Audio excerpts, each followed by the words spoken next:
Jadi ini nggak apa-apa, kita akan mulai untuk nanti misalnya teman-teman ada yang telat atau nggak datang, gitu bisa lihat dari rekaman ini. Karena ini tadi kan dari awal kita masuk udah kelihatan bahwa ini direkam ya oleh bagian akademik. Misalnya ntar nggak bisa diakses, gila muka gua mengkilat banget. Kalau misalnya nggak bisa diakses, saya punya rekamannya, jadi nanti eh, audio gitu ya, saya bisa kasih nanti. Jadi kalau dari teman-teman yang dulu-dulu ya semester lalu itu caranya bisa audionya didengarkan sambil lihat PowerPoint-nya gitu. Atau mungkin kalau pengen, Pak saya pengen yang videonya, di channel saya juga ada gitu, tapi rekaman dari kuliah-kuliah yang terdahulu, tapi sama tentang ini juga, tentang fintech gitu ya. Dan ada tiap pertemuan lengkap semuanya. Oke, Assalamualaikum warahmatullahi wabarakatuh. Selamat pagi, salam sejahtera untuk kita semua. Kita akan mulai pertemuan kedua online gitu ya, tentang teknologi yang mengubah interaksi manusia.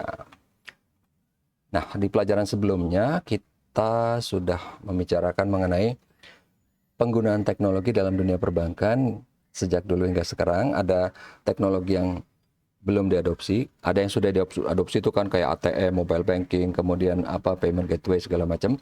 Ada yang belum diadopsi, yang terakhir kalau kalian ingat itu ada yang namanya cloud computing. Jadi cloud computing itu ada sudah mulai beberapa yang mengadopsi, bahkan udah mulai bisa dibilang lebih dari 50% sekarang. Cuman karena bank itu organisasi yang besar, jadi katakanlah bank A, dia belum 100% cloud computing, cuman beberapa bagian aja, itu maksudnya. Dan bank-bank lain juga ada yang mungkin dia pakai teknologi, dia pakai cara atau strategi yang beda gitu. Seperti yang kita tahu BCA. Dia BCA sama Mandiri strateginya beda dalam menghadapi digital. Kalau Mandiri dia berusaha mengubah dirinya menjadi digital. Dia ngupgrade, dia transformasi. Kalau BCA enggak. Bukan berarti BCA itu enggak canggih. Justru sebaliknya. Dari awal BCA itu yang sudah syarat teknologi. Tapi menghadapi digitalnya, dia lihat nih, ada, oh udah digital, orang transformasi. Tapi kan itu masih ada kemungkinan gagal atau tidak diterima atau apalah ya gitu. Jadi dia caranya dia mencaplok bank konvensional, kemudian dijadikan digital. Itu yang dibilang yang kalian kenal Blue kan, BCA, Blue by BCA. Itu kan terpisah dari BCA-nya. Dia bikin digital. Gimana? Orang suka nggak nih? Misalnya nih, oh orang suka banget gitu kan, ya udah nanti BCA-nya juga akan mengadopsi pengalaman yang sudah didapat dari si Blue. Itu dia teknologi. Kemudian ada inovasi yang tidak dapat diadopsi, ya itu contohnya kemarin si Bitcoin ya, Bitcoin, Ethereum kayak gitu. Walaupun saya dapat apa, bukan bocoran lah ya, ya bocoran dari internal dari BI gitu, bahwa mereka memang sedang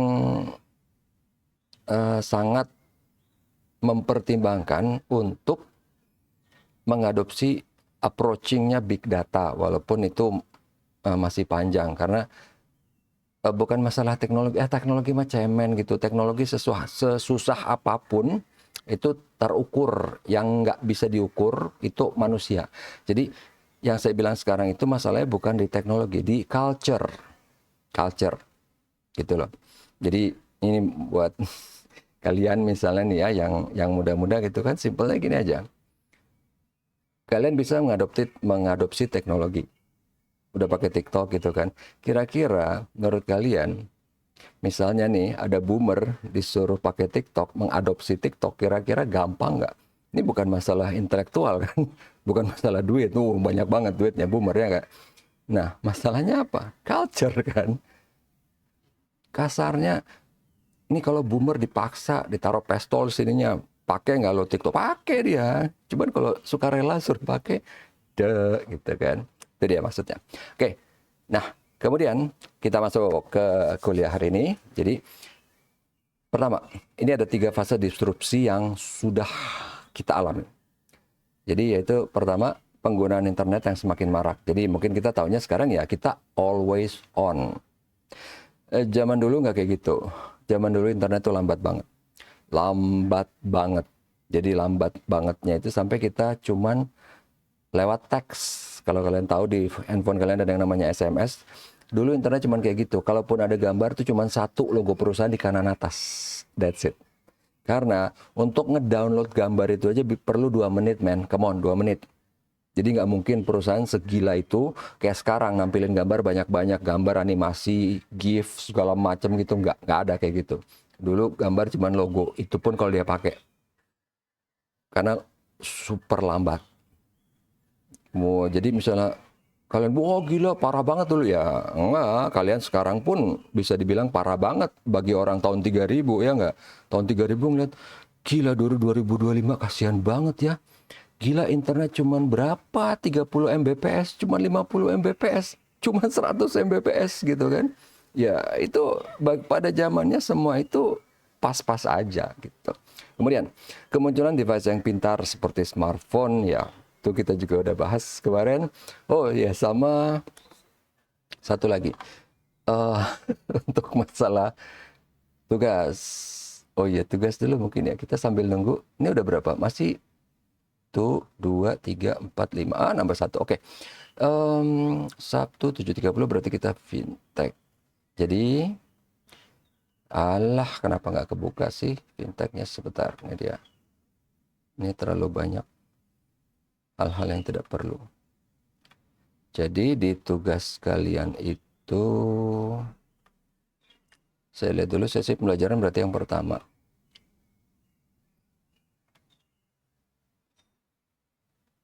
Oke, tugas itu yang kemarin saya udah bilang ya, mungkin ada yang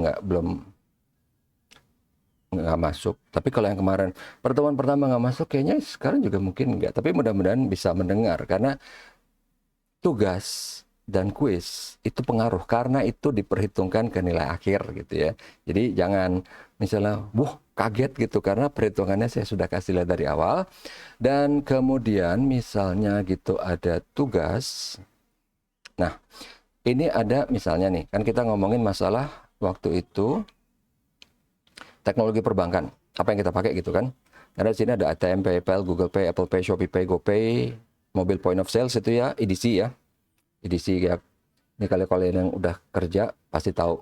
Kalau di bank ya pasti lebih tahu. Tapi kalau yang even yang cuman kerja bukan di bank pasti pernah lihat di restoran, di cafe gitu kan, pakai EDC, misalnya bayaran pakai kartu kredit atau apa. Itu EDC. Kemudian facial recognition technology itu juga biasa pasti dipakai kalau kalian pakai terutama handphonenya iPhone gitu ya, untuk login gitu. Nah, ini semua teknologi-teknologi yang dipakai. Tapi kenapa saya nggak masukin mobile banking di sini? Sebenarnya alasannya bisa panjang, tapi kalau mau yang pendek gini, mobile banking itu bukan teknologi yang menurut saya bisa kita bahas di sini karena dia nggak terlalu aneh. Walaupun kalau ngomongin tua, yang paling tua tuh ATM, ya kan. Mobile banking tengah-tengah, paling canggih ya si facial recognition gitu ya. Mobile banking itu bahkan agak semrawut. Kok bisa semrawut, Pak? Karena gini, mobile banking awal-awal itu dia menggunakan SMS banking. Kemudian bikin mobile banking itu jaketnya aja, depannya, belakangnya masih SMS banking. Baru kemudian lahir yang true mobile banking. Jadi even BCA sampai kapan, tahun kemarin itu masih tampangnya aja. Tampangnya kayak aplikasi, tapi belakangnya sebenarnya mobile banking. Kalau pengen tahu gimana, itu bank-bank yang harus ganti SIM card, yang pasti BCA ya, kalau saya nggak salah Mandiri juga atau BNI gitu ya, itu berarti dia masih pakai, walaupun tampilannya udah keren gitu ya, kayak Java, kayak apa, tetap aja misal dia harus ganti SMS, berarti itu dia infrastrukturnya masih mobile banking. Nah, kemudian ada yang the true, benar-benar dia pakai internet, itu yang saya pernah pakai, CMB Niaga sama Permata. Jadi dia udah nggak masalah mau pakai SIM card apa, selama kita username, login, password masuk, udah selesai urusan. Dan ini jadi masalah banget. Misalnya nih, di kalian ada yang kerja di Mandiri. Karena Mandiri itu adalah gabungan dari 4 atau 5 bank besar. Dan core bankingnya, sistemnya itu masih nggak dilebur. Jadi masih ada di dalam 4-4-nya. Nggak kelihatan. Kalau pengen tahu yang paling gampang, misalnya kalian kerja di perusahaan yang udah buka rekening pada zamannya Mandiri belum bersatu. Jadi misalnya kalian buka salah satunya elemennya kan ada Bank Bapindo, BDN gitu ya. Nah, perusahaan kalian buka rekening waktu itu ke kantor yang namanya Bank Dagang Negara, BDN. Terus kalian mau lihat rekening sekarang di 2025, mau ngelihat rekening perusahaan kalian di cabang Mandiri yang dulunya Bapindo. Nah, itu nggak bisa. Karena mau lihat rekening yang dulu ya. Kalau misalnya lihat rekening yang kemarin, minggu kemarin masih bisa, nggak masalah. Karena udah masuk ke sistem baru kan. Tapi kalau misalnya mau ngelihat data historical yang dulunya, yang disimpannya masih di BDN, mau ngelihatnya di cabang yang Bapindo, nggak bisa. Jadi kan itu ruwet, semerawut ininya. Makanya mobile banking itu saya nggak masukin bukan karena dia nggak masuk. Kalau saya masukin, penjelasannya panjang. Dan saya bisa ngejelasin, bisa banget. Jadi itu bisa menjadi amat sangat, ini aja udah, baru cuman ngomongin aja udah bisa panjang kan. Karena kita ngomongin kemarin pas waktu Mandiri belum bersatu, kemudian apa aja masalahnya, kemudian masalah SMS jacket, masalah infrastruktur gimana gitu kan. Banyak. Oke. Kemudian, ini makanya tadi saya lihat itu tugas sebenarnya sih overall oke, ada 12 yang ngumpulin, ada tinggal 3 orang yang nggak ngumpulin. Tapi nanti ya itu jangan kaget misalnya, Pak kok ini nilai saya padahal UTS UAS bagus, karena tugas sama kuis itu termasuk diperhitungkan sekarang by system. Karena kan ini semua sudah saya masukkan ke dalam Adlink sehingga nanti semuanya otomatis dihitung lewat parameter yang udah di set dari awal gitu, udah otomatis semua. Oke, lanjut lagi sekarang kita ke di sini ya. Yang poin ketiga, mobile payment yang semakin lumrah karena mudah. Ini sebenarnya ya, si fintech ini benar-benar ada hubungannya dengan mata kuliah lain yang namanya payment gateway, karena saya ngajar juga. Di mobile payment itu pasti pakai payment gateway. Jadi kita nggak akan ngomongin detail deh, yang gampang ini aja. Zaman dulu awal-awal orang belanja online pasti apa ya, nggak mau. Karena saya tahu, saya termasuk orang yang paling awal belanja online, dan selalu semua orang bilang, lo nggak takut duit lo hilang, lo nggak takut ini, nggak takut itu, nggak takut. Karena memang dulu pengamanannya belum bagus. Jadi sekarang siapapun udah pede banget untuk belanja online, gitu.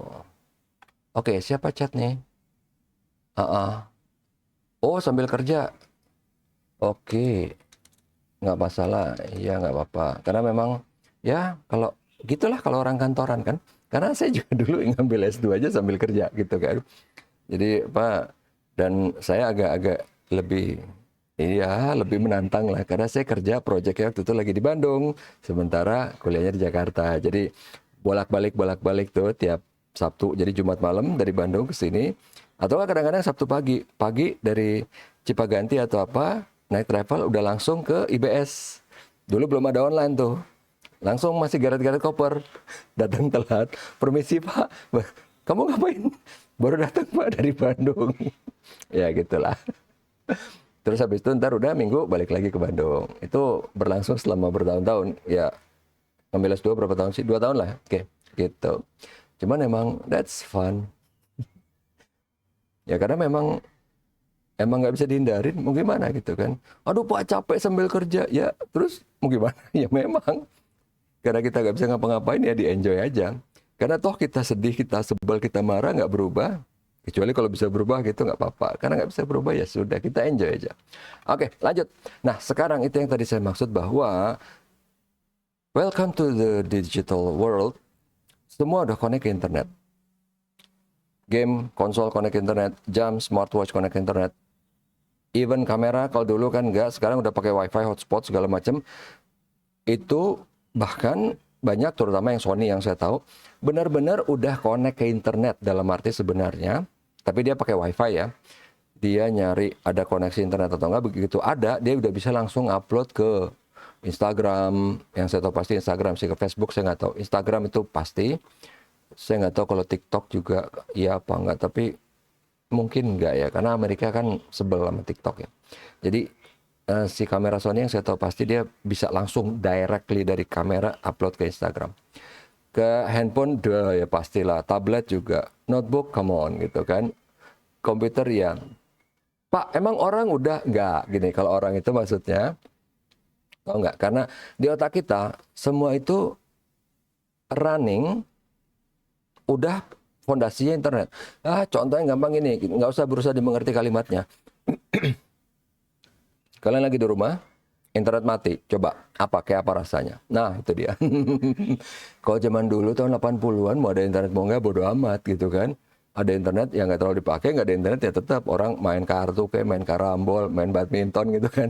Sekarang kan nggak. Seluruh dunia kita berputar di internet gitu kan.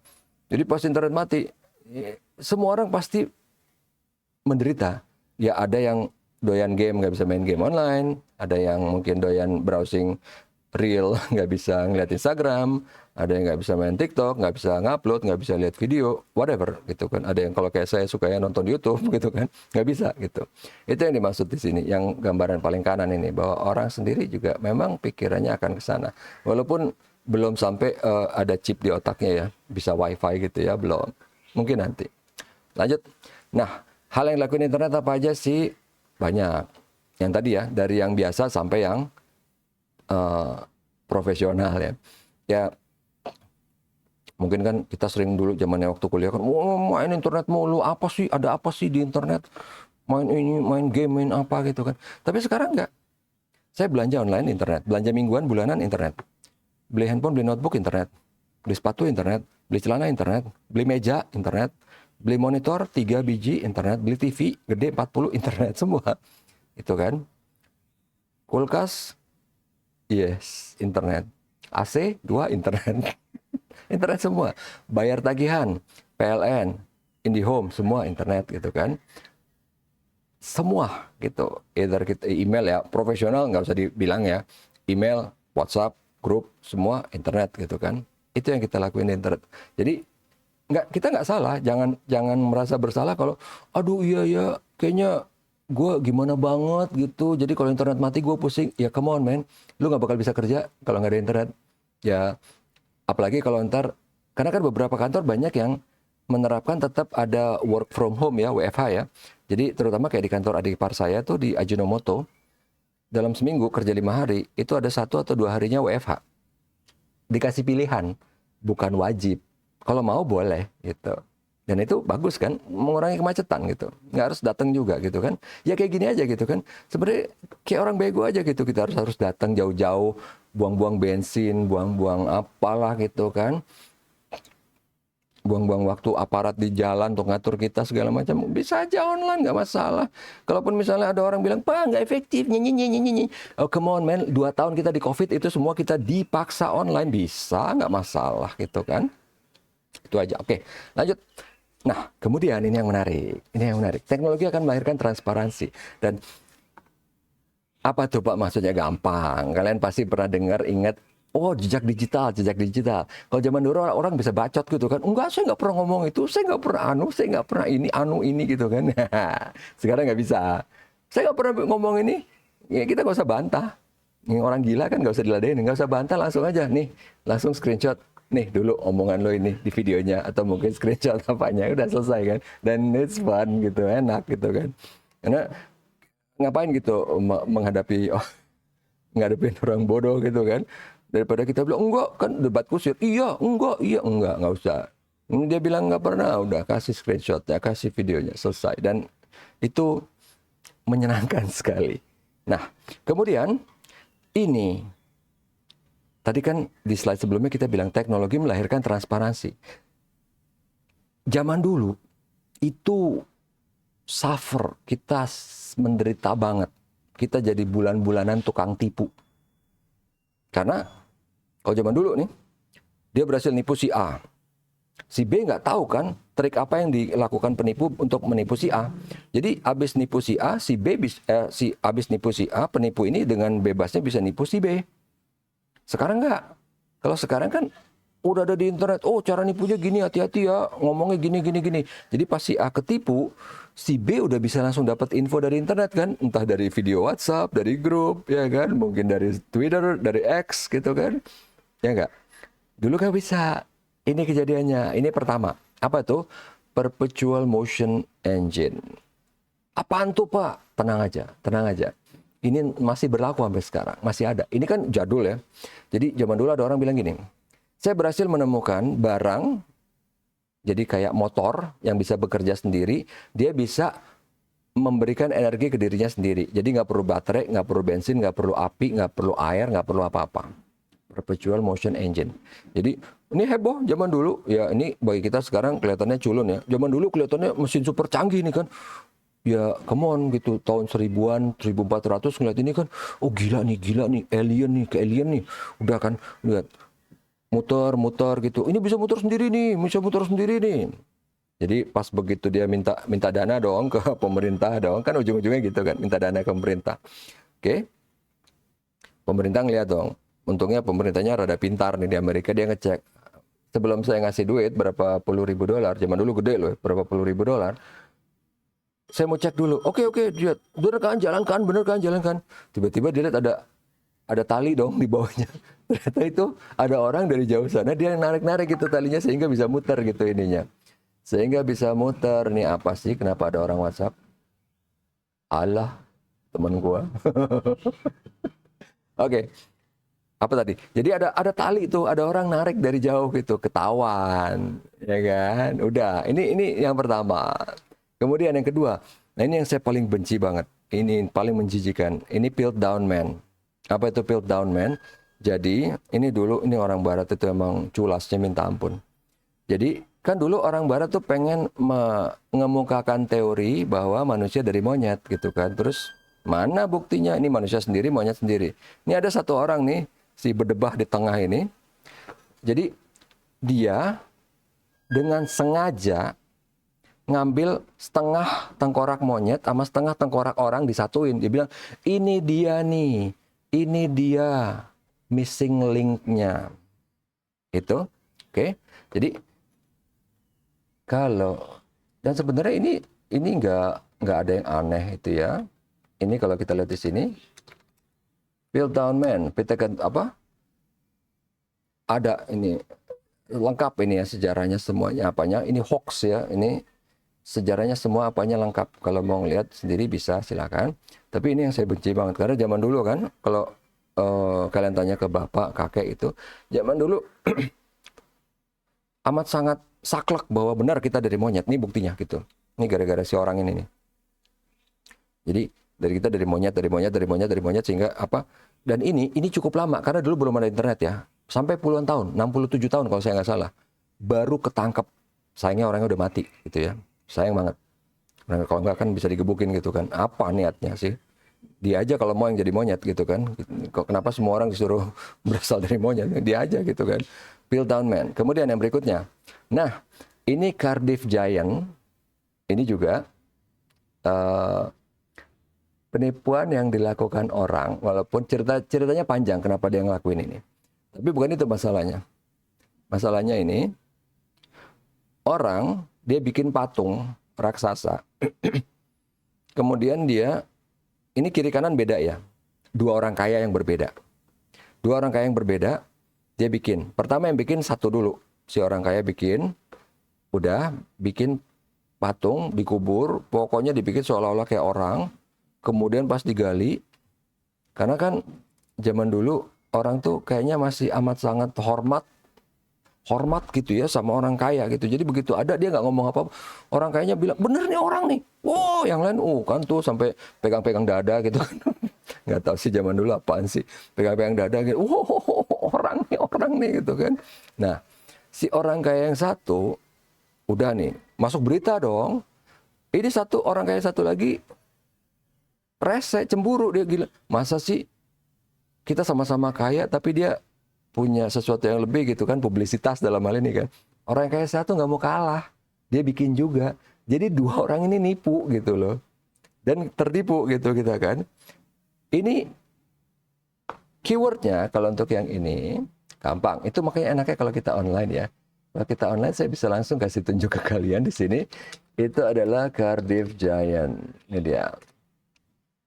Di abad ke-19 nih ya, Cardiff Giant ada gitu juga. Nah, lanjut. Berikutnya, ini yang paling menyebalkan. Ini sebenarnya paling menjijikan. Ini yang dilakukan oleh BBC. Jadi, Dia ngeprank. Makanya saya paling benci banget sama prank. Ini dia ngeprank ke seluruh dunia. BBC kan punya TV, punya radio kan. Dia ngeprank, niatnya cuma mau bercanda. Terserah lah niatnya mau apa. Kan kalau misalnya orang semua percaya, dia nggak akan bilang itu bercanda. Tapi begitu dia ketangkap, dia bilang, gue bercanda lo gitu kan. Nah, dia ngepranknya apa? Spaghetti ditaruh di pohon, jadi seolah-olah orang panen spaghetti langsung, directly. Ini juga ada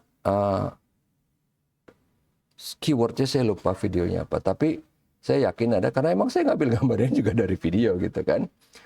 Coba BBC spaghetti. Nah, spaghetti trees ya, spaghetti trees. Ini dia, ada juga ini ya. Tahun 57, gila kan. Jadi entah apa gitu. Walaupun saya bisa bilang apa, cuman kan orang pasti bilang, oh itu kan apa namanya konspirasi teori. Sekarang gini deh, segoblok apa sih, sekurang kerjaan apa sih orang bikin hoax gini buat apa coba? Kurang kerjaan kan? Ya mungkin orang bilang attention whore gitu kan, biar narik perhatian atau apa, whatever. Tapi come on man, ini nipu. Ini nipu. Maksudnya udah ada kan peraturannya bahwa nipu itu ya melanggar, itu kriminal gitu kan. Nah lu nipu, harusnya lu ditangkap gitu kan. Apapun alasannya, ya kan itu makanya bahayanya prank, saya bilang kan. Ya saya bisa aja gitu kan, bawa pisau gitu kan ke tengah orang, oh mau ngerampok gitu kan. Kalau misalnya orang yang percaya, gue ambil duitnya beneran. Tapi kalau misalnya ada polisi, enggak pak saya ngeprank gitu kan, bahaya banget kan. Karena perampok sebenarnya pun ntar akan gitu.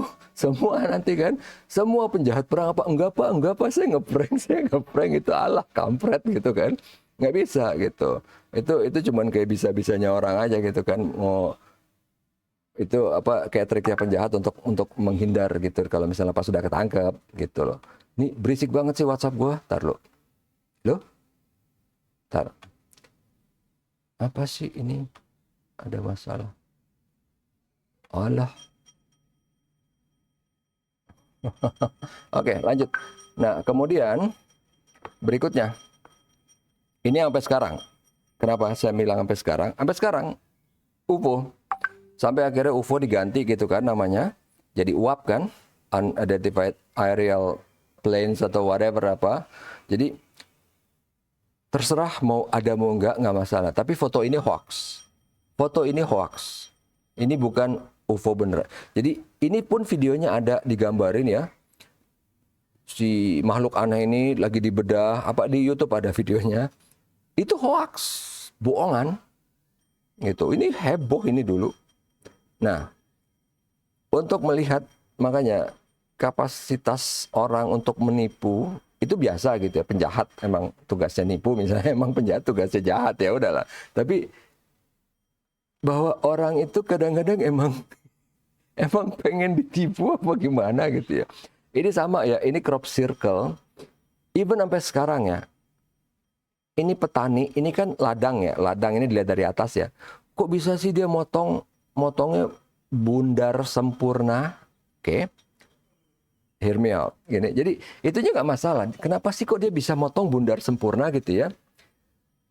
Yang punya tanah, yang petaninya, sama beberapa orang yang melakukan, itu udah ngaku, ini loh kita yang ngelakuin, ada videonya, ini loh caranya, pakai tali tambang sama sabit diputar sehingga bundarnya sempurna. Yang buat udah ngaku, tetap dong ada yang nggak percaya. Tetap bilang ini alien. Gila kan? Emang bener, emang orang kayaknya emang pengennya ditipu, jadi ya udahlah. Jadi ini tanahnya misalnya katakanlah yang punya tanah si Joni ya. Joninya udah bikin video, udah bilang enggak ini bohongan.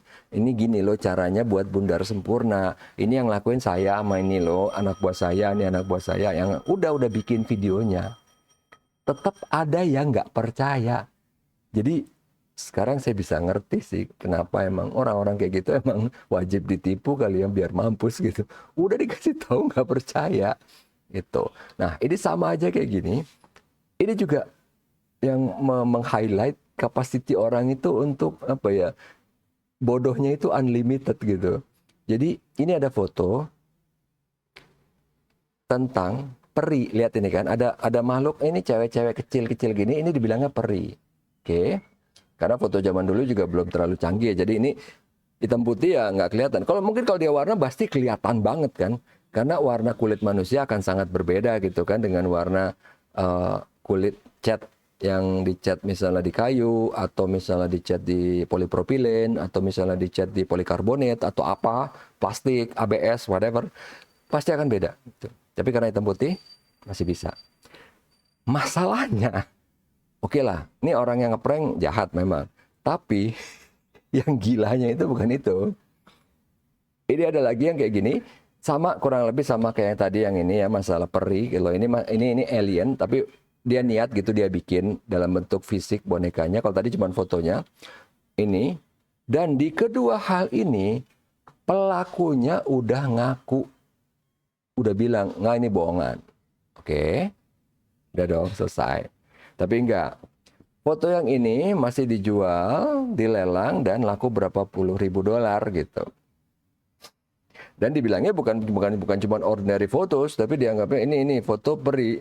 As if orang udah lupa gitu bahwa itu sebenarnya dulu bukan foto beneran, itu adalah hoax. Sama dengan ini, si gambar boneka alien ini itu juga terjual di internet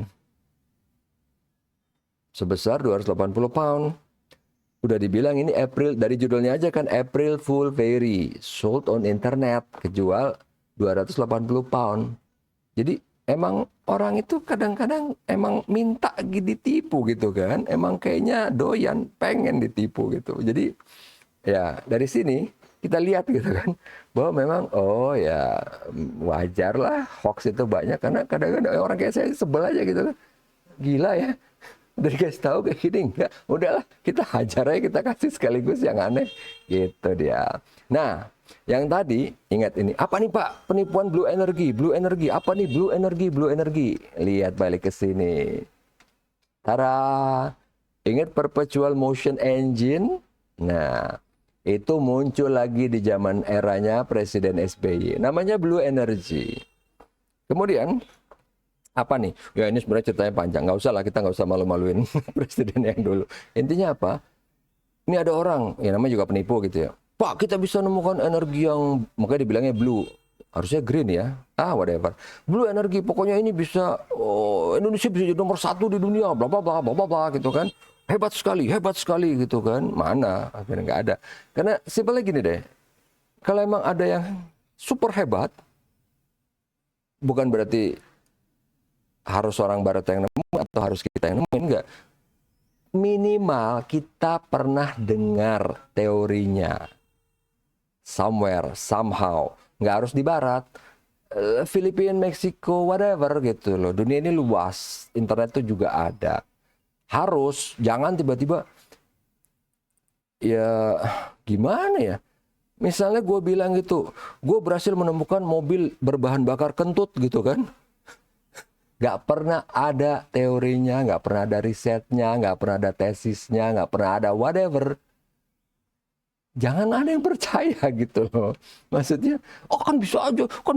Oh ini penemuan bangsa, anak bangsa, ini wah bla bla bla apalah, ini karya anak bangsa, harus dikawal, harus di ini. Misalnya ntar ada yang skeptis nggak percaya, kamu ini nggak pengen Indonesia emas, bla bla bla gitu kan. Enggak, ini simple physics gitu loh. Jadi ini pun terjadi di Blue Energy di era Presiden SBY. Sayangnya sekarang udah nggak terjadi lagi gitu ya. Nah, ini tadi kita ngebahas yang kemarin.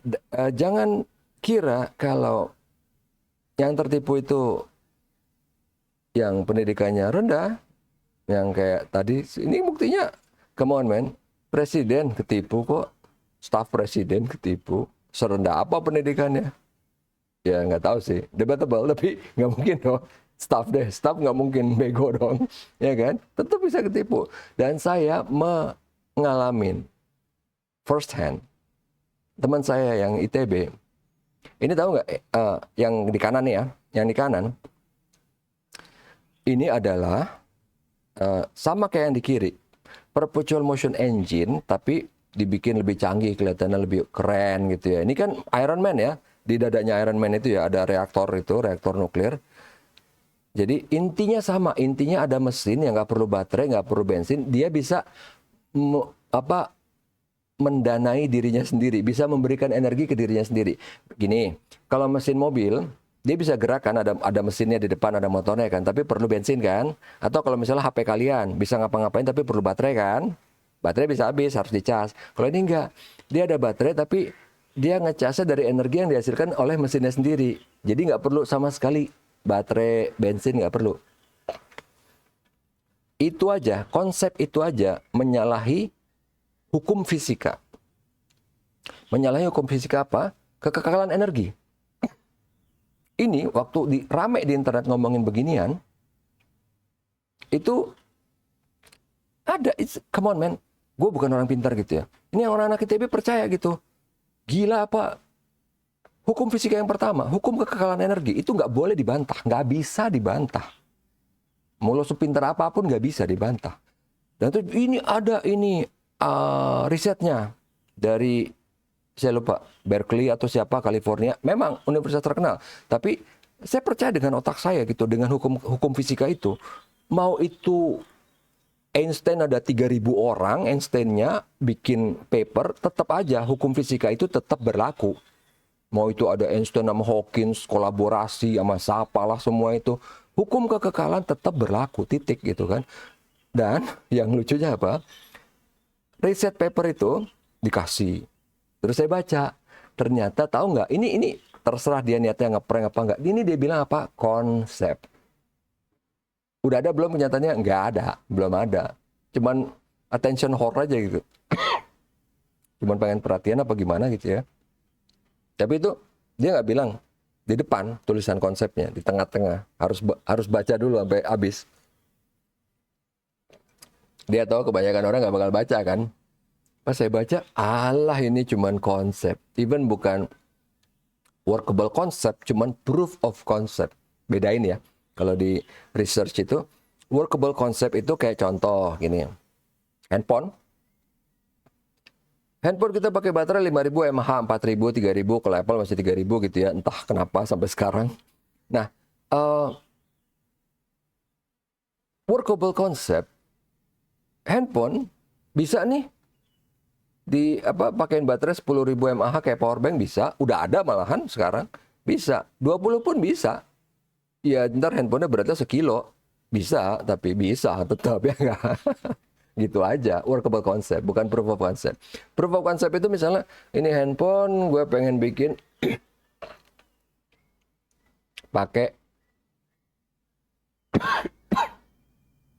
tenaga air kali ya. Nah kalau itu susah. Karena repot. Air harus ngambil, harus apa gitu kan. Kok tiba-tiba batuk ya? Oke, lanjut. Nah, ini kenapa perlu untuk punya kemampuan bisa memilah-milah mana informasi yang valid, mana yang enggak. Bukan berarti kita harus pintar, enggak. Simpelnya cuma kita, pertama, is it make sense apa enggak? Karena kalau kita berusaha belajar dari internet nggak pakai filter, itu sama kayak gini nih. Sama kayak kita berusaha minum dari fire hydrant. Ini yang buat pemadam kebakaran, itu tekanannya tinggi banget loh. Kalian mulutnya nganga di sini, itu rahangnya putus pasti. Segitu kuatnya. Kalau pengen lihat aja video di YouTube ini pemadam kebakaran yang lagi berusaha menjinakkan selang pemadam kebakaran, begitu dinyalain, itu tekanannya kuat banget, dia tuh bisa mental, kelempar-lempar. Gitu. Oke, ini yang dimaksud. Soalnya kalau kita nggak gitu, kita akan tenggelam dalam informasi, dalam hoax. Karena informasi itu banyak. Ada yang benar, ada yang enggak. Ada yang valid, ada yang enggak. Ada yang konsep, ada yang enggak. Gitu kan. Ada yang benar-benar, orang itu cuman nyari sensasi aja. Itu contoh itu pengacara yang kayak gorila berdiri-berdiri di atas meja gitu kan. Itu nggak ada apa-apanya. Dia benar-benar cuma mencari sensasi aja biar rame. Biar dia makin terkenal. Ya mungkin kan makanya dia mau nabok si Hotman nggak mungkin dia di penjara gitu kan, dia tahu. Tapi makanya dia cuman ngecekal bajunya aja gitu kan, karena dia pengen mendompleng namanya Hotman. Jadi, "Oh, inilah pengacara yang ngapain si Hotman," gitu kan, terkenal. "Inilah pengacara yang berdiri-diri di atas," ya kan, terkenal gitu. Itu dia maksudnya. Nah, kemudian apa yang bisa kita lakukan dari sini? Makanya kenapa kata-katanya itu kalau di luar negeri itu dibilangnya kita bukan using the internet, bukan open the internet, enggak, browsing the internet. Karena banyak hal-hal yang nggak penting pasti, banyak informasi yang nggak penting pasti, banyak informasi yang valid, tapi lebih banyak lagi informasi yang nggak valid, banyak hoax. Kenapa? Makanya kita bilangnya browsing the internet, gitu, supaya kita nggak termakan oleh hal-hal yang ada di internet gitu loh. Karena di internet itu kan banyak hal-hal, ya ada yang positif, ada yang negatif, tapi banyak hal gitu kan. Nah, supaya kita tidak termakan. Oke, nah kenapa saya ceritain itu semua dari awal? Karena dari sini kita udah lihat mindsetnya. Ada perubahan, ada perbedaan dari dulu sama sekarang. Sehingga ada yang namanya pergeseran preferensi konsumen. Itu disebabkan oleh apa? Adanya pergeseran behavior. Sehingga adanya pergeseran ekspektansi. Contoh yang gampang, dulu orang nggak connect ke internet, jadi belanja di warung sebelah. Sekarang semua orang connect di internet, dia belanja online. Jadinya dia belanja online, nggak mesti di warung sebelah. Bahkan bisa di pulau lain, ya kan? Saya sering banget beli misalnya yang dari Sulawesi atau yang dari mana gitu, terutama kalau misalnya kopi atau apa gitu ya. Tapi kalau yang sesama pulau tapi yang jauh gitu ya, yang dari Malang, teh atau apa, apel atau apa gitu kan, udah nggak masalah. Ininya beda, behaviornya beda. Kalau pengen lihat tuh gini, zaman dulu kan, saya tuh udah jadi pelanggan setia di warung itu udah 20 tahun saya belanja di situ. Jadi walaupun warungnya mau jelek, mau bagus, mau buka, mau tutup, saya udah setia. Sekarang kita nggak ada kesetiaan itu. Come on man, saya aja misalnya nih, saya sering beli online di toko A. Begitu toko A udah nyebelin, ya maksudnya entah telat entah apa, ya udah saya langsung switching ke toko B. Selesai urusan, nggak ada masalah. Gitu. Karena apa? Pilihan tuh banyak banget. Ya nggak? Kalau dulu kan orang setia sama warung A gitu kan, mau warung gitu kan, mau dia rese, mau dia apa gitu. Makanya banyak orang penjual yang kaget gitu kan, mikir, oh ini padahal udah setia. Enggak, kita nggak ada kesetiaan itu sekarang. Karena kita punya banyak pilihan. Kesetiaan kita itu sekarang adalah pada diskon, ya kan? Simpelnya gitu aja. Oke, itu dan ekspektasi berubah dibanding dulu. Kalau walaupun ini ada cerita yang menyedihkan gitu ya. Apa tuh? Contoh gini, kalau zaman kita udah tahu tuh namanya pedagang menjual barang gitu kan. Sekarang di online pedagang tuh menjual barang, yang ngirim itu kurir. Tapi yang saya lihat gobloknya pembeli itu, ini kiriman kok lama banget, lama banget. Come on man, dia jual barang, lu komplain ke kurir gitu kan. Kesian gitu si penjual bilang lama, gue cepet ini nge-packing, gue cepet semua. Walaupun ada kasus di mana emang si penjual ini lama gitu kan, dia ngupdate status dari dikonfirmasi sampai dengan terkirimnya lama. Nah itu benar. Tapi kalau ada yang dia benar-benar udah cepet, tetap bilang ini lama, ini lama, ini lama. Itu bukan dia gitu kan. Itu dari kurirnya. Itu dia maksudnya. Ekspektasi ya agak-agak ini jadi ya tricky. Memang. Cuman semua itu ada kelebihan kurangan kan. Berarti rese dong Pak kalau orang dagang zaman sekarang. Ya resenya ada. Tapi come on man. Keuntungannya banyak sekali. Zaman dulu belum ada internet. Lu jualan cuma bisa ya ke rumah depan, rumah kiri, rumah kanan, rumah belakang. Sekarang, lu bisa jual bahkan membeli ada yang dari luar negeri. Sekarang this whole world is your playground. Pasti ada kekurangan. Bego aja kita expect bahwa ini semua internet ada aja kelebihan doang. Nggak mungkin. Pasti ada kekurangannya. Nggak mungkin nggak ada. Pasti ada. Jadi ya itu tadi. Kita jangan terlalu terpaku di kekurangannya aja atau kelebihannya. Ada dua-duanya gitu kan. Kekurangannya, aduh rese ngadepin netizen gitu kan. Di roasting lah, apalah. Tapi keuntungannya, kemungkinannya tuh luas gitu kan, bisa jualan apa aja. Ya contoh aja yang gampang. Orang yang jualan jilbab itu ada yang bisa untung miliaran kan. Tapi yang lebih gila lagi yang dulu menghujat agama Islam sekarang jualan jilbab dan laku gitu kan. Orang jadi udah lupa gitu kan. Dulu ngerosting tapi habis itu udah hilang gitu. Makanya kalau misalnya saya ngelihat orang sekarang ngerosting ya udah biarin aja cepat lupa gitu. Nggak terlalu masalah. Karena saya tuh agak sebel gitu yang dulu dia menghujat agama Islam kok sekarang cepat sekali dimaafkan ya, maksudnya malah laku lagi ini jualan jilbabnya. Cuman ya udahlah, memang orang seperti itu, kita nggak bisa bilang apa-apa. Kemudian ini kenapa ada pergerakan preferensi itu, ini efek-efeknya dari sini ya. Nah jalannya itu pertama dari efek psikologis, kita akan lihat nanti di slide berikutnya dari si Maslow hierarchy of needs. Kemudian ada proses difusi dan inovasi. Inovasi kita tahu dong, inovasi. Handphone tadinya jelek jadi bagus, lambat jadi cepat, kecil jadi gede gitu kan. Atau mungkin ntar gede jadi kecil lagi. Yang tadinya OLED jadi LTPO, yang dulu awalnya TFT. Dulu sebelum awal banget STN, kemudian DSTN, kemudian TFT, habis TFT Active Matrix, ya Active Matrix TFT juga sih sebenarnya. Habis itu baru IPS gitu kan, IPS pertama kali si Apple, habis IPS baru kemudian OLED, baru kemudian AMOLED, baru kemudian ada lagi Asynchronous OLED yang dipakai di LG, cuman LG yang pakai. Habis itu baru LTPO, tuh. Rumit ya? Enggak sih, enggak. Itu kan cuma ngomongin inovasi doang. Apa itu difusi? Difusi itu kan peleburan. Peleburan dari inovasi yang ada. Contoh yang gampang. Peleburan dari kita terhadap handphone. Dulu orang panik ketinggalan dompet. Sekarang orang panik ketinggalan handphone karena semua hidupnya dileburkan di dalam handphone. Bukan berarti itu jelek atau bagus, karena memang dunia digital kayak gitu kan, difusi. Kemudian yang ketiga ada changes in engagement, ada perubahan engagementnya yang tadi saya bilang masalah warung tuh ya. Kalau dulu orang setia banget, jadi sehingga bisa dikasih reward banyak. Kalau sekarang itu lebih tricky caranya gitu kan, masalah pedagang pembeli gitu kan. Makanya persaingan dagang itu kan bisa dengan cara kita ke toko pesaing, kita belanja, kemudian kasih review negatif atau apa gitu kan. Itu ada, karena ada perubahan dari engagement gitu. Kemudian purchasing behavior yang tadinya nggak online jadi online.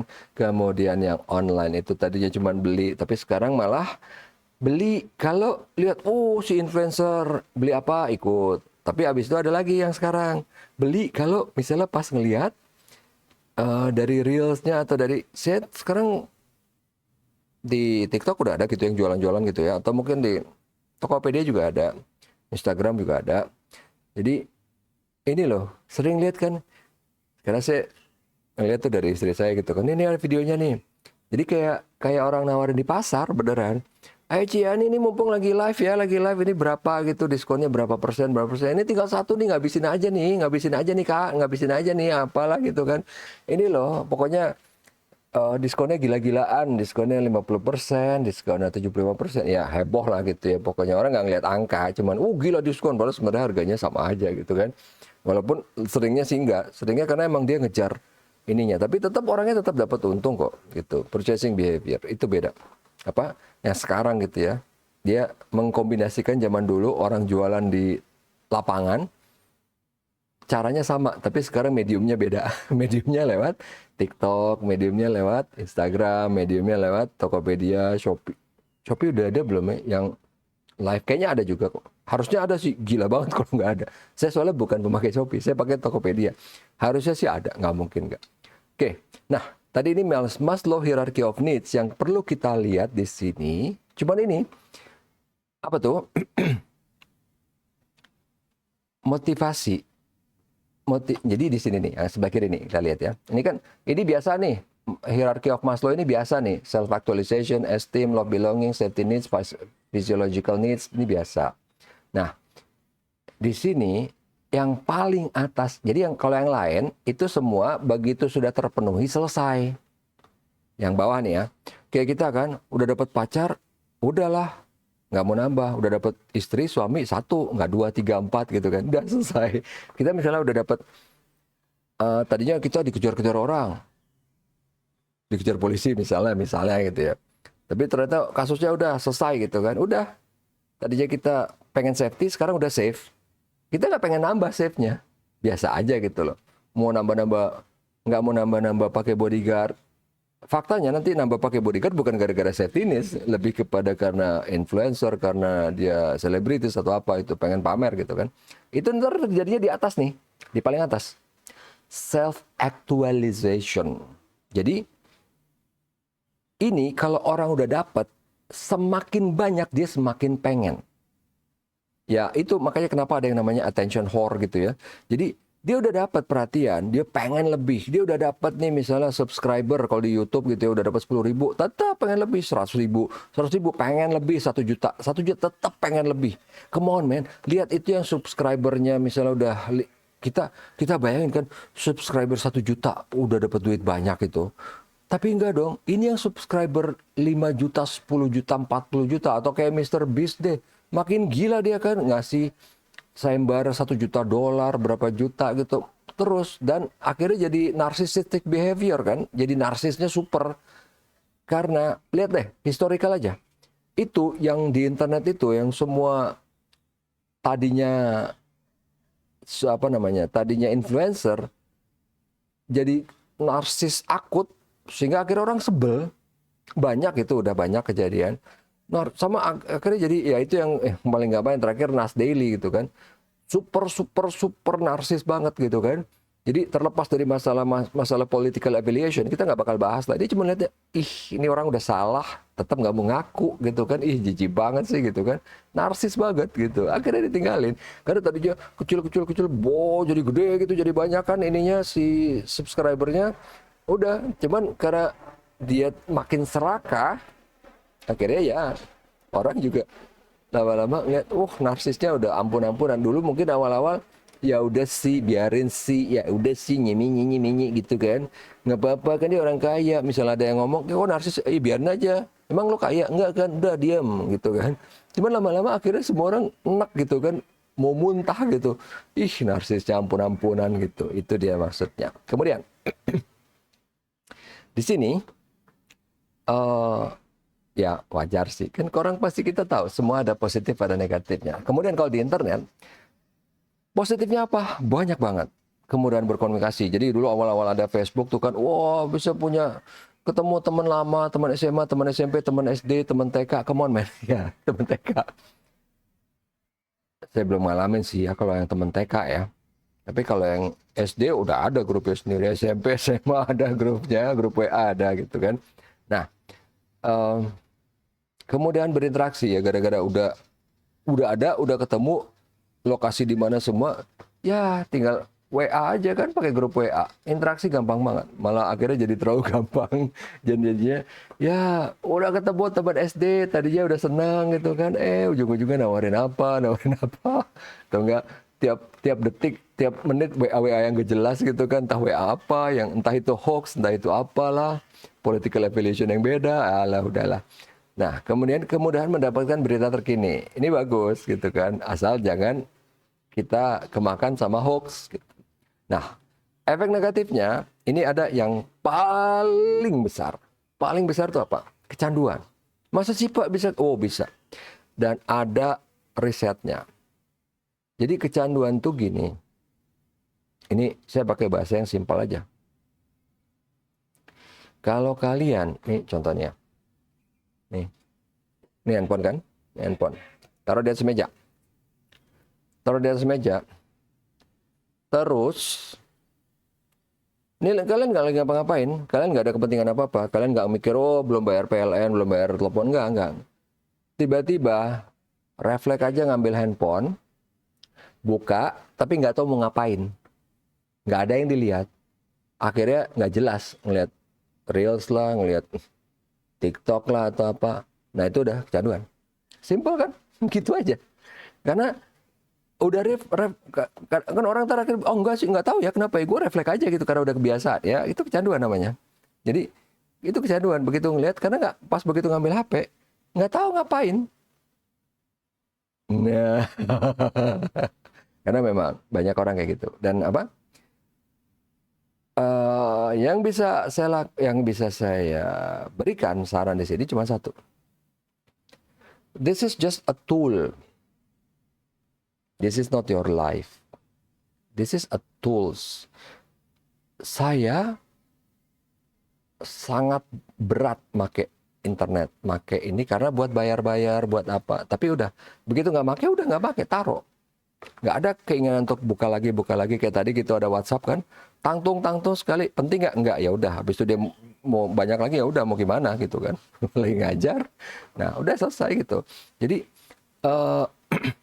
kita ini adalah alat saya pakai untuk ngajar, saya pakai buat ngeliat berita, saya pakai buat upload berita segala macam gitu kan, tapi udah selesai gitu.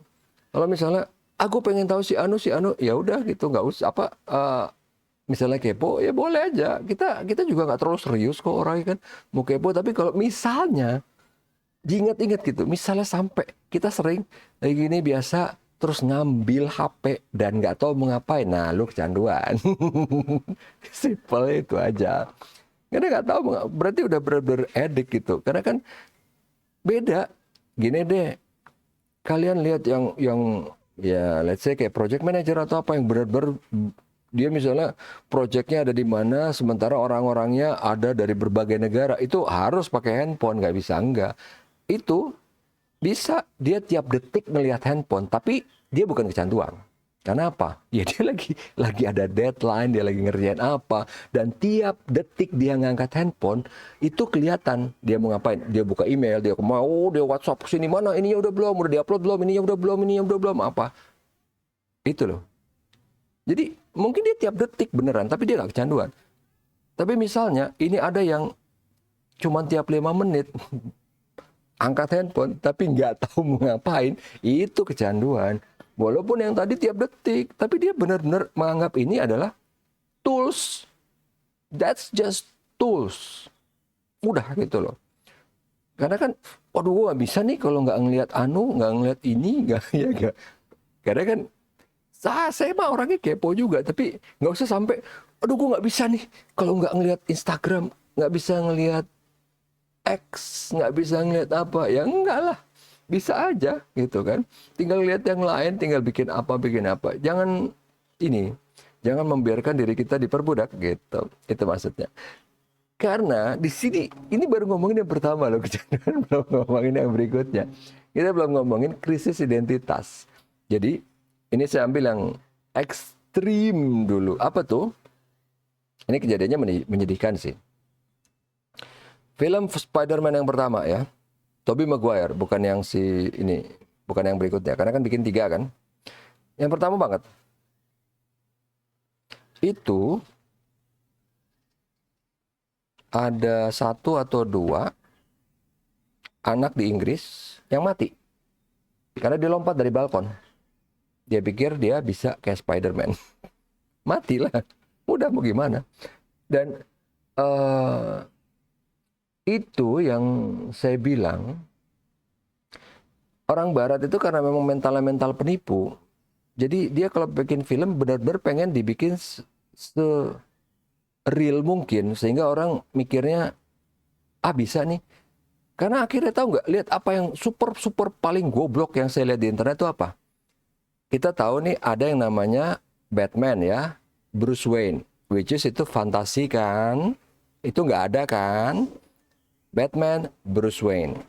Kemudian ada lagi yang namanya Iron Man, Tony Stark, itu juga fantasi kan. Tahu nggak apa yang diperdebatkan orang di internet? Dia berdebat siapa yang lebih kaya, itu kan goblok banget. Siapa yang lebih kaya? Dua-dua orang ini imajiner, nggak ada. Terus lo debat. Yang satu bilang, oh sini kan duitnya segini, sini kan duitnya segini. Itu terserah yang buat komik. Hari ini misalnya kekayaannya Bruce Wayne $1 triliun. Yang buat komik besok tinggal bilang, apalah dia bikin cerita tiba-tiba punya duit 100 miliar juta triliun dolar gitu kan, selesai urusan kan. Kan gobloknya minta ampun gitu kan.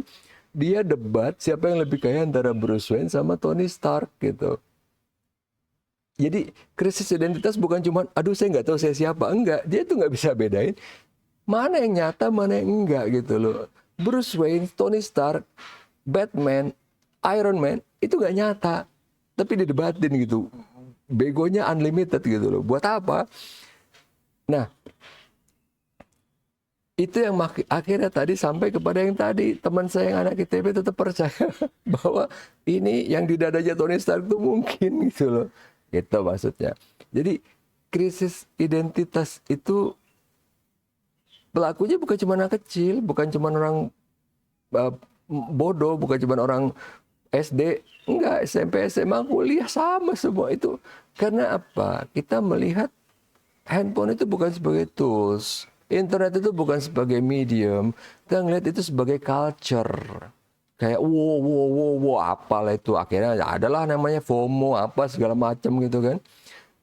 Ini cuman fenomenon gitu. Kita melihat apa ini ya udah gitu. Nggak usah diikutin. Ngapain kita ngikutin orang itu? Orang juga nggak ngasih kita duit, ngapain kita ngikutin gitu kan. Beda kayak kalian kerja di kantor kan. Kalian harus ngikutin bos. Kenapa? Ya dia yang gaji. Ya yang gaji perusahaan, tapi kan bergantung performa dari dia kan. Itu wajar gitu kita ngikutin bos. Nah, lu ngapain ngikutin orang di internet? Maksudnya kalau emang sarannya bagus boleh ikutin. Tapi kalau misalnya enggak, cuman kayak apa ya? eh, idola-idola gitu kan lihat, dia ini pakai ini. Ya kalau punya duit nggak apa-apa, tapi nggak usah sampai bela-belain minjem-minjem duit gitu kan. Aduh, itu dia sepatu ini tuh, dia dipakai masih anu tuh. Yo, mending murah lagi sepatu-sepatu sekarang harga berapa juta gitu kan. Itu masalahnya, krisis identitas.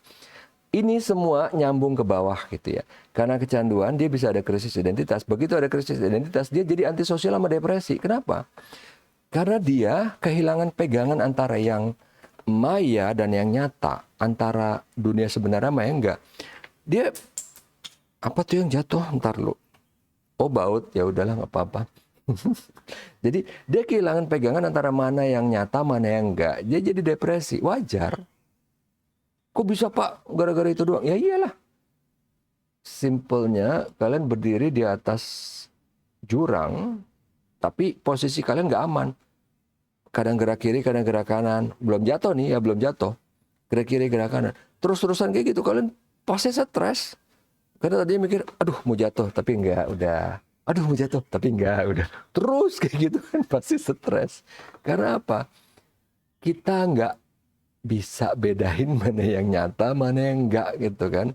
Mana yang emang penting, mana yang enggak gitu kan. Maksudnya kalau misalnya ngelihat nih ada selebgram, ada siapa, ya nggak apa-apa, seru-seruan aja. Tapi aduh, gua harus ngikutin, dia pakai ini harus, alah, apaan sih? Lu dibayar kagak gitu kan? Ngapain? Disuruh pakai ini ya. Ya, kalau ada duit boleh aja. Kalau enggak kan, aduh, apa gitu. Salah sendiri. Emang kita yang bikin kita sendiri stres kok. Nggak usah pusing gitu misalnya. Aduh, kenapa ya gue stres? Ya iya memang. Kalau bikin nggak stres ya simple gitu kan. Coba tinggal. Internet is just a tools. Handphone is just a tools. Kerjaan is just a responsibility.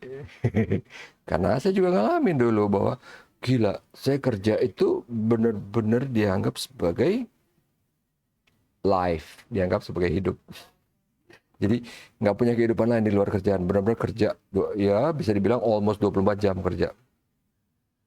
Jangan kayak gitu. Karena walaupun saya waktu itu nggak stres, karena emang saya enjoy.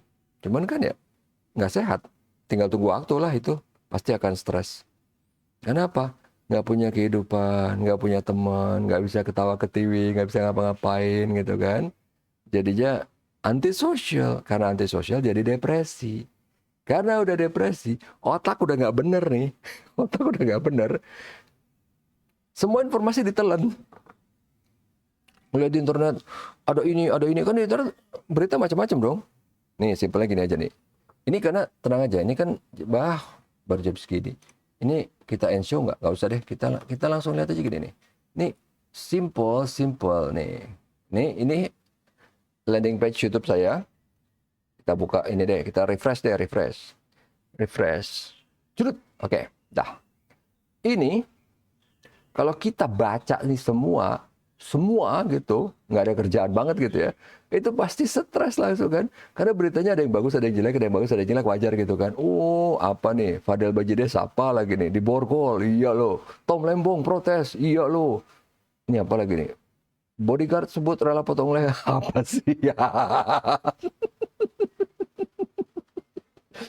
Ini nih orang-orang bacot-bacot kayak gini nih, gue pengen gitu ada gue di situ kan, kita teriak-teriak potong, potong, potong, karena kan bacot doang gitu kan.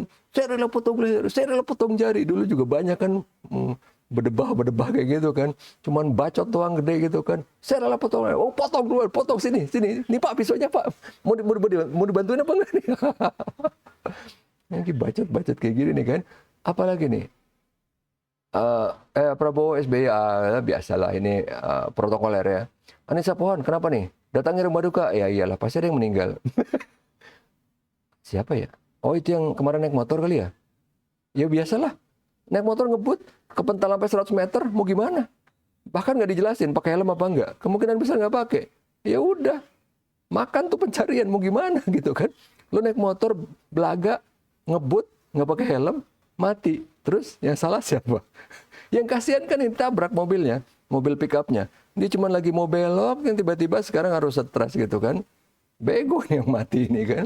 Udahlah naik motor ngebut gitu kan, Harley. Nggak pakai, dia nggak bilang sih pakai helm apa nggak di berita. Itu yang anehnya. Udahlah bilang olah TKP panjang lebar sampai 15 menit. Nggak dibilang pakai helm apa enggak. Jadi kemungkinan besar nggak pakai. Karena biasanya kayak dulu sih ada ustadz siapa yang meninggal, udah pakai helm, tutup ini ya. Ini nggak bilang berarti nggak gitu loh. Nah, nih kayak gini-gini nih.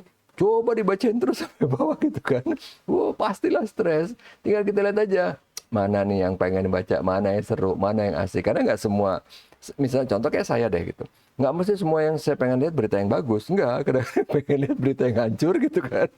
Yang jelek, yang apa gitu kan. Iya loh kayak gini misalnya ini kan. Bikin geger wanita, bikin malah di jalan, bikin kacau. Ini kan seru nih kayak gini kan. Itu aja gitu loh, nggak ada yang aneh gitu. Nah, jadi ini kita anggap sebagai entertainment. Maksudnya bukan apa sih juga sering itu cuman mau ngeliat apa namanya seru-seruan, mau ngeliat apa nggak apa-apa.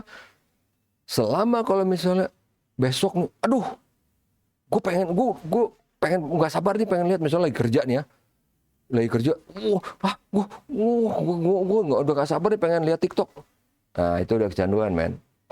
Semua harus ada tempatnya, harus ada waktunya. Jadi misalnya kerja, udah kerja gitu loh. Yang ini makanya kalau nggak kecanduan kan santai gitu. Kayak saya ini kan, saya nonton YouTube banyak banget, sering banget. Tanya deh sama si istri sama anak-anak saya. Sering, cuman lagi kerja gini kan nggak kepikir, aduh tadi apa ya? Makanya tadi di YouTube ada apa ya? Enggak, biasa aja gitu. Sekarang lagi ngapain ya udah, ntar bikin materi, ntar terus periksa, udah selesai gitu. Because that's just a tools. Itu dia maksudnya. Jadi apa? Kalau enggak, kita yang jadi diperbudak. Karena kan dulu kita mikir kan, aduh gila ya zaman dulu di Mesir ada perbudakan, di Amerika ada perbudakan. Sama. Kita diperbudak oleh siapa? Oleh gadget, oleh internet. Tapi yang kerja di kantor diperbudak oleh bos. Ya sama gitu loh. Karena kita ngelihatnya, aduh kasihan ya itu yang di Amerika dulu negro diperbudak gitu kan. Lah kalian yang misalnya Sabtu harus kerja kayak tadi kan. Itu mungkin bagi orang tahun 3000 ngeliat kan, aduh gila ya orang tahun 2025 diperbudak oleh perusahaan atau apalah gitu ya nggak tahu. Karena mungkin bagi yang zaman dulu yang di Mesir diperbudak dia biasa aja gitu santai. Maksudnya kehidupannya sedih, menyedihkan, tapi karena dia udah terima biasa aja. Kan kalian sekarang misalnya harus rumahnya di mana, di let's say rumahnya di Tangerang, kantornya di Kelapa Gading, atau mungkin kantornya di Bogor kan. Itu kan awal-awal mungkin menderita, cuman lama-lama gue udah biasa deh. Udah. Tapi bagi orang lain yang lihat mungkin itu tadi ntar tahun 3000 gitu. Gila nih orang. Kesian banget ya. Kesian banget ya. Gila tiap hari harus traveling berapa ratus kilo, berapa puluh, berapa ratus, whatever gitu kan. Kesian ya. Karena mungkin ntar tahun 3000 semua udah ada cuman di sekeliling aja gitu kan, nggak perlu kemana-mana. Ya sama aja gitu loh. Itu maksudnya. Lanjut. Kok nggak bisa kebuka? Oh salah kursor. Kemudian, nah ini Apa ini maksudnya? Kok customer experience 10, 10, 10? Jadi kalau zaman dulu, misalnya kita bilang, ya ini apa, kita rate experience dari 5 paling besar, 5 paling tinggi, bintang 5 gitu ya, paling rendah bintang 1. Simpelnya tuh gini, kita kan kasih misal, oh bintang 5, atau enggak, oh kurang dikit bintang 4, selesai urusan. Atau mungkin bintang 3, selesai. Jadi perusahaan tuh sekarang itu jadi saklek, dia bilang, pokoknya harus 5, nggak mau 4, nggak mau 3, 5. Kalau nggak usah review sama sekali, harus 5. Karena apa? Perusahaan berlaku seperti itu karena memang konsumennya seperti itu. Jadi konsumennya itu memang ya tadi ya, karena kebanyakan kalau di internet orang attention whore gitu kan. Jadi memang aduh pokoknya pengennya ini deh gitu. Jadi pengen dipuji itu, orang banyak yang seperti itu. Tapi kita nggak ngomongin orang lah. Kita ngomongin yang gampang aja. Kita ngomonginnya adalah itu tadi si influencer, selebgram, whatever itu kan sama. Jadi benar-benar pengennya diperhatiin gitu. Jadi kalau nggak diperhatiin marah pasti kalau nggak diperhatiin. Oh itu udah sering kejadian di YouTube, banyak banget kok. Bahkan akhirnya si netizen sampai melawannya caranya waktu itu ada yang kocak. Ada yang kocak lawan. Karena kan ini ada orang benar-benar attention whore banget, cewek gitu ya. Oh no. Jadi udah live streaming, orang sebenarnya datang tuh mau nyela gitu. Tapi dia tetap aja gitu, muka tembok gitu kan. Oh dulu ini ya, oh ini ya, saya tahu kalian mungkin iri sama saya, bla bla bla. Udah tetap dandan gitu kan, bajunya yang kelihatan biasa lah gitu. Orang udah saking sebelnya, tapi tetap aja kan dicela-cela, di roasting, dia tetap muka tembok. Dia bilang, oh saya tahu kalian walaupun sebel misalnya sebenarnya suka apalah segala macam. Nah akhirnya netizennya ngelawan itu dengan cara, begitu dia pergi, dia mungkin mau ke WC atau apa. Terus dia taruh kayak papan di situ kan, dia taruh papan. Jadi mungkin orang-orang ini udah pada sepakat apa gini, pas begitu papan ditaruh, itu views-nya langsung naik. Jadi yang nonton tambah banyak pas begitu dia taruh papan. Begitu dia datang nih habis selesai dari WC apa dari mana, papannya diambil, dia di situ kan, views-nya langsung turun. Itu kocak banget. Nah dia tetap dong, karena attention whore. Wah, apa ya? Oh mungkin orang lagi kemana. Tapi itu berlaku terus-terusan gitu selama berapa hari, berapa minggu, berapa bulan. Sampai akhirnya dia bilang, kenapa sih? Kok kayaknya tiap kali si papan ada di sini malah dia yang lebih populer dibanding gua. Orang udah nggak ngomong, udah diam aja gitu kan. Bodoh amat. Lu dari dulu kita roasting juga nggak ngefek. Ngapain lu ngefek ke gua? Gua nggak ngefek ke lu gitu kan. Udah itu jadinya makanya. Itu kocak tuh. Ada ininya videonya di YouTube. Itu jadi di sini maksudnya bahwa ini juga ada shifting, pergeseran, bahwa orang udah nggak mau lagi angka 9, 8, 7. Pokoknya 10 deh, 10 nggak. Gue mau 10, gue mau the best gitu loh. Itu karena bukan, kalau dulu nih ya. Kalau dulu ada orang yang pengen the best, tapi itu benar-benar orang yang kaya. Karena dia tahu, itu kan. I just want the best gitu. Beli mobil ada Rolls Royce gitu kan. Beli apa, beli sepatu, baju semua karena emang duitnya banyak. Sekarang enggak gitu. Karena kita rakyat jelata nih tahu nih, bisa nih, ada nih bargains, ada deals gitu kan. Wah, beli sepatu yang super mahal tapi ntar nunggu diskon ya kan. ada ininya, ada saatnya. Oh, langsung berjibaku gitu kan, berjuang pada saat si diskon itu. Tapi pengen yang the best. Atau misalnya, wah kalau handphone, wah ada nih yang mid range tapi bagus, murah tapi bagus, ada. Tapi ada juga yang gacha gitu kan, itu maksudnya. Jadi di sini memang ada shifting bahwa orang tuh nggak tertarik sama yang nomor 2, 3, 4, 5 dan seterusnya. Orang tertariknya cuma nama nomor 1. Demikian juga dengan si rating, orang tertarik cuma bintang 5, 4, 3, 2, 1 enggak. Atau dengan rating 10, 9, 8, 7, 6, 5, 4-nya enggak. Gitu. Itu tadi maksudnya. Oke. Nah, kemudian, tinggal dikit lagi, pas ini ya, tinggal berapa slide lagi. Ini terbukti, faktanya apa? Ini udah saya update ya, kalau kalian misalnya masih dapat PowerPoint dari yang kelas semester sebelumnya, ini waktu itu masih di 2020 something ya, sekarang udah yang benar-benar the most up to date banget ya, sampai dengan di Januari 2025. Ini paling atas tetap Apple, kemudian Samsung gitu ya. Baru Xiaomi hebat loh sekarang udah bisa di sini. Gila dia baru banget padahal kan. Karena gini loh, come on man. Kita ngomongin Samsung udah ada dari tahun 70-an, udah bikin tablet. Tablet pertama di dunia dibikin oleh Samsung. Apple let's say tahun 80-an udah ada gitu kan. Xiaomi kan baru. Xiaomi baru banget ini. Gitu. Hebat ya di sini. Jadi kenapa saya bilang ini? Karena bagi pedagang yang kayak tadi ini kan, nih, semua pergeseran shifting ini, bagi pedagang yang bisa memanfaatkan itu cuan apa cuan gitu biar enak, cuan gitu. Lihat ke Apple dari segi teknis itu nggak hebat-hebat banget, bahkan ada satu sisi yang menyedihkan, tapi tetap orang akan bertahan mati-matian, bahkan akan membela mati-matian. Nih kita ngomong dari angka aja, angka nggak bohong kan? Bagi kita nih yang kita yang Android, fast charging udah bukan cuma 15 watt, 20, 30 watt, 33 watt, even 60 watt. Nih handphone mid range banget nih. Ini Poco X6 ya. Ini charging 67 watt. Apa gunanya? Kalau lagi kosong sampai 100% ngecharge cuman 20 menitan. Udah kelar urusan. Apple dari Apple iPhone 13, 14, dari iPhone 11, 12, 13, 14, 15 itu masih 15 watt. Come on man, 15 watt. Apple mampu, Apple punya duitnya, Apple punya engineer-nya, mampu banget untuk bikin itu jadi 30 watt. Buktinya yang Pro Max-nya 25 watt kok bisa dia. Karena kan, oh enggak, Apple itu go green karena biar baterai nggak cepat rusak. Oh, kalau gitu kenapa yang versi yang super mahalnya kenapa 25 watt? Kenapa nggak tetap 15? Dan berikutnya, di yang 16, semuanya udah 25 watt sekarang. Tapi telat kan? Kita udah dari kapan tahu gitu kan? Ini bahkan handphone culun gini kan? Handphone yang nista, yang terhina kayak gini, ini 67 watt ini.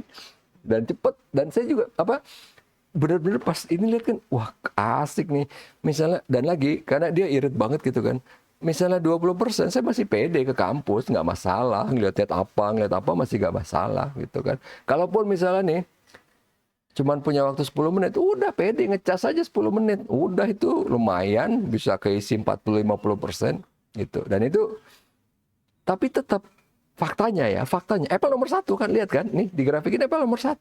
Karena apa? Dia tahu teknis doesn't mean shit gitu kan, nggak ada. Karena walaupun ya saya yang tahu teknis saya beritahu ke kalian, tapi tetap aja orang yang pakai iPhone akan tetap pakai. Karena ngelihatnya apa?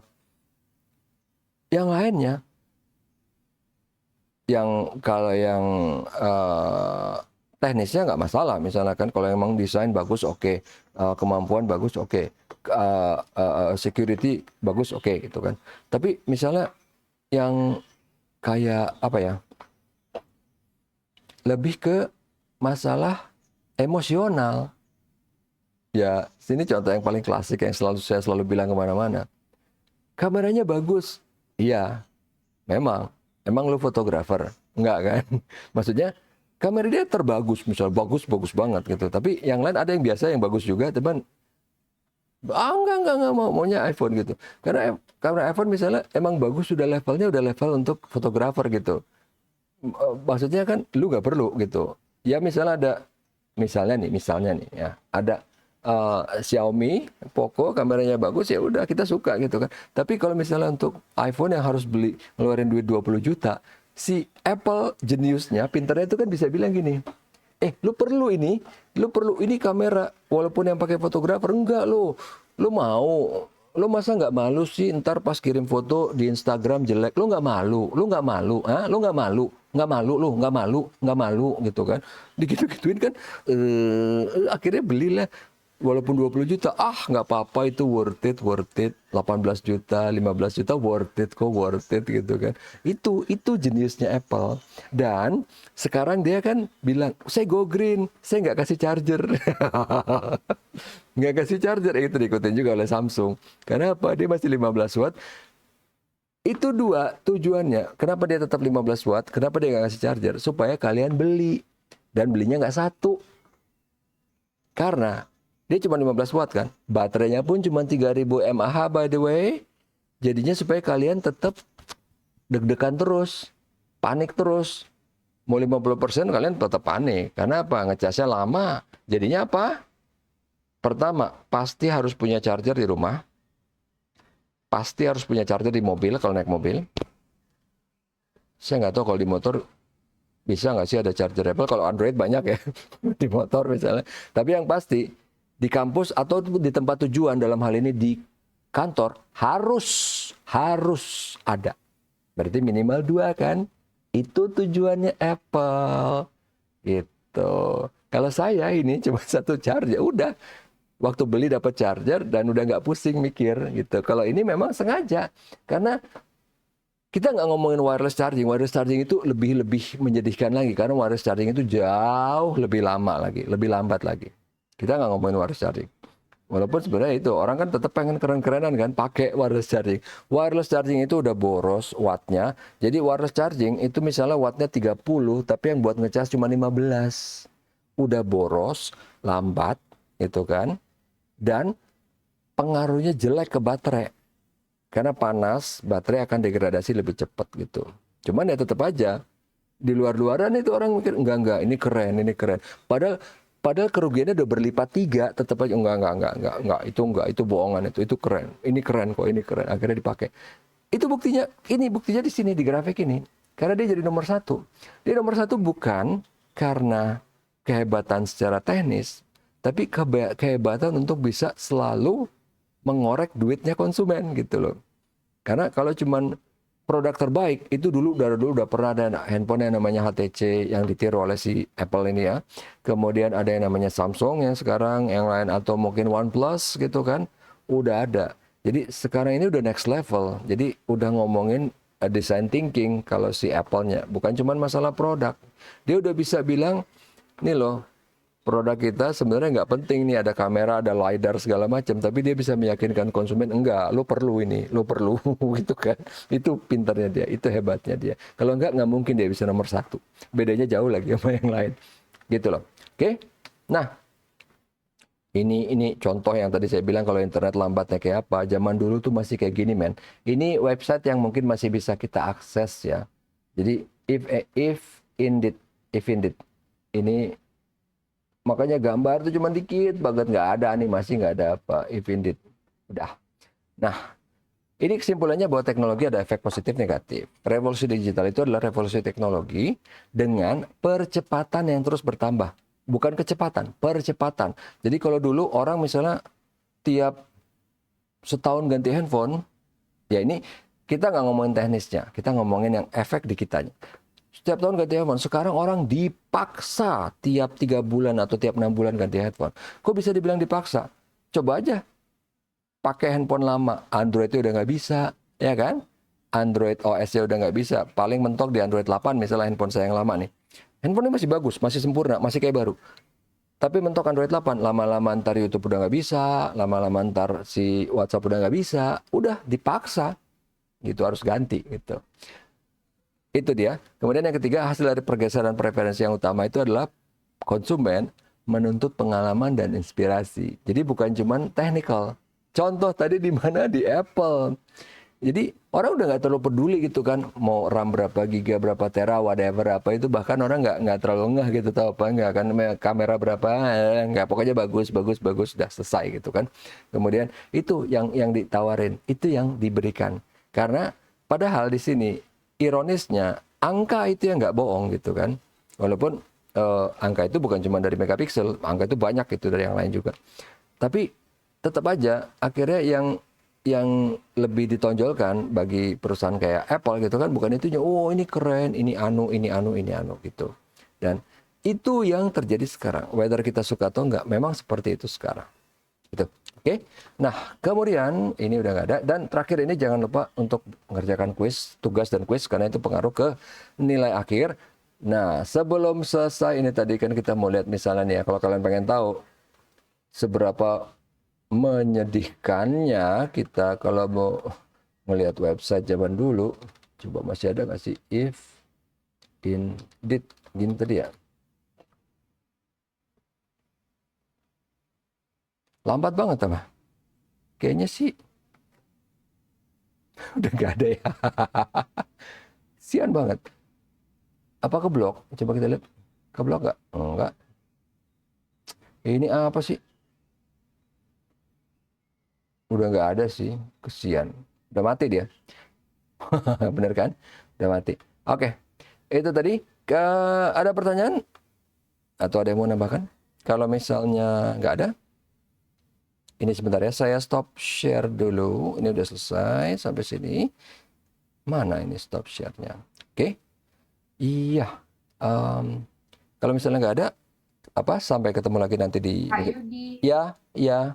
eh mohon maaf kalau tugasnya boleh nggak sih kalau langsung di link-nya ditulis gitu? Atau harus dicatat di buku gitu, terus difotoin Enggak. bentuk Justru sebaliknya. Harusnya langsung dari Adlink aja. Nggak usah catat di buku, nggak usah difotoin. Lebih Oh, baik, bagus Kak. langsung itu aja. Gitu. Karena memang saya kemarin, ini sebenarnya jadi menarik sih. Karena kan saya nggak tahu, mungkin kalian memang disuruh dosen lain dicatat di buku, di foto gitu ya. Itu saya sangat-sangat menentang sebenarnya. Makanya saya bilang kan, gila ya udah zaman sekarang. Cuman saya nggak ini ke kalian, karena saya tahu ini pasti dosen. Karena saya lihat begitu saya upload di WA status, itu ada dosen yang bilang, itu biar nggak copas. Terus saya bilang ke dia, kalau gitu harusnya skripsi sama tesis tulis tangan dong biar nggak copas gitu. Karena justru orang yang tulis tangan tetap bisa copas ya nggak? Come on gitu loh, tinggal buka ChatGPT, tinggal buka DeepSeek kan, tinggal terus tulis gitu kan. Tapi nggak apa-apa. Makanya kenapa saya nggak menekan ke kalian harus diketik atau harus tulis tangan, karena saya tahu saya pengen ya, preference saya itu ya udahlah yang simple buat kalian. Adanya di LinkedIn kayak gitu langsung aja tulis di situ. Cuman karena kan tiap dosen beda-beda, daripada ntar kalian pusing kan, aduh yang ini maunya apa ya, yang ini maunya apa ya, bebas aja gitu. Tapi yang saya perlu beritahu bahwa tulisan orang nggak semuanya bagus. Misalnya tulisan kalian jelek, terus saya nggak bisa baca, ya mau gimana? Misalnya nggak bisa baca, saya cuma nggak akan melakukan effort yang super untuk berusaha mendeduksi ini isinya apa. Karena kan tulisannya jelek, ya udah saya cuma nebak-nebak. Oh kayaknya gini maksudnya. Itu jelek ya kalau misalnya tulis tangan gitu ya. Itu jelek ya. Ada kemungkinan walaupun probability-nya kecil gitu ya, 20-30%, cuman tetap ada. Tapi lebih enak simple aja lah di add link, udah langsung ketik, selesai urusan. Atau misalnya mau dari komputer juga bisa diketik. Tapi sangat-sangat saya tidak mewajibkan untuk nulis tangan terus difoto. Tapi kalaupun ada, tidak akan saya hukum atau apa gitu, enggak. Karena ternyata memang dosen lain masih primitif seperti itu dan saya juga bingung. Karena alasannya itu loh, alasannya biar nggak copas. Padahal kan, come on, kalau emang benar ya lu suruh aja harusnya skripsi tulis tangan. Kayaknya lucu itu kalau skripsi tulis tangan. Jangan. Enggak. Udah itu aja ya, Angel ya. Ada lagi yang lain? Ada lagi yang lain? Kalau misalnya nggak ada, 1, 2, 3. Oke, terima kasih atas atensinya. Kita akan ketemu lagi di kuliah berikutnya.